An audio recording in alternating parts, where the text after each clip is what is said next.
తమ సమస్యలు పరిష్కరించాలని కోరుతూ మెదక్ కలెక్టరేట్ వద్ద సమగ్ర శిక్షణ ఉద్యోగులు ధర్నా నిర్వహించారు. ఎన్నికలకు ముందు సీఎం రేవంత్ రెడ్డి ఇచ్చిన హామీని నిలబెట్టుకోవాలని డిమాండ్ చేశారు. అనేక ఏళ్లుగా చాలని వేతనాలతో కుటుంబాలను పోషించలేకపోతున్నామని తెలిపారు.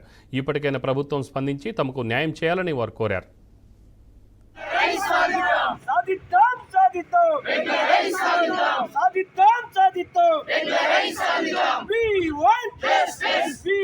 అందరం కూడా రాష్ట్ర జాబ్ పిలుపు మేర కొరకు ఒక్కరోజు నిరసన కార్యక్రమాన్ని మెదక్ జిల్లా కలెక్టర్ కార్యాలయం ముందు ఏర్పాటు చేసినాం.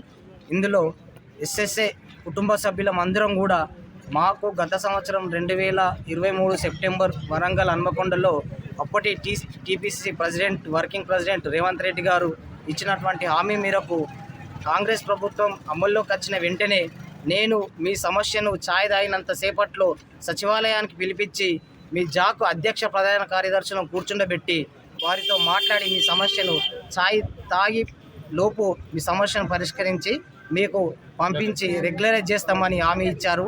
ఆ హామీ మేరకు మేము ఈరోజు రాష్ట్ర నాయకత్వానికి ఇచ్చిన పిలుపు మేరకు జిల్లా కార్యక్రమంలో ఈ ఒక్కరోజు నిరసన కార్యక్రమం 18,500 వరకు సమగ్ర శిక్ష అభియాన్లో పనిచేస్తున్నాం. వివిధ వింగుల వారీగా 18,500 మాత్రమే ఉన్నాము. మాకు గత 14 సంవత్సరాల నుంచి వెట్టి చాకిరీ చేస్తూనే ఉన్నాము.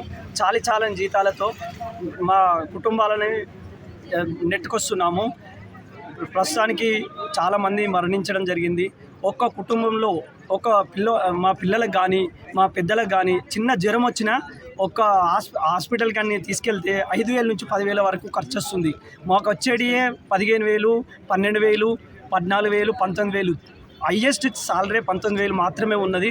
దయచేసి మాకు ఇచ్చిన హామీని సీఎం గారు వెంటనే మాకు అమలు చేసి మా జీవితాల్లో మంచి వెలుగులు నింపాలని మేము కోరుకుంటున్నాము. సమగ్ర శిక్ష అభియాన్ అంటే ఈ కాంగ్రెస్ ప్రభుత్వమే మొదలుపెట్టింది. ఎస్ఎస్ఏని కాంగ్రెస్ ప్రభుత్వమే స్టార్ట్ చేసింది. కాబట్టి ఈ పథకం మా జీవితాలను వెలుగులోకి తీసుకొస్తారని మేము ఆశిస్తున్నాము. చాలా రోజులు ఒక 30 రోజులు టెంట్ వేసుకొని ధర్నా చేయడం జరిగింది. ఆ ధర్నాలో భాగంగానే సీఎం గారు వచ్చి మాకు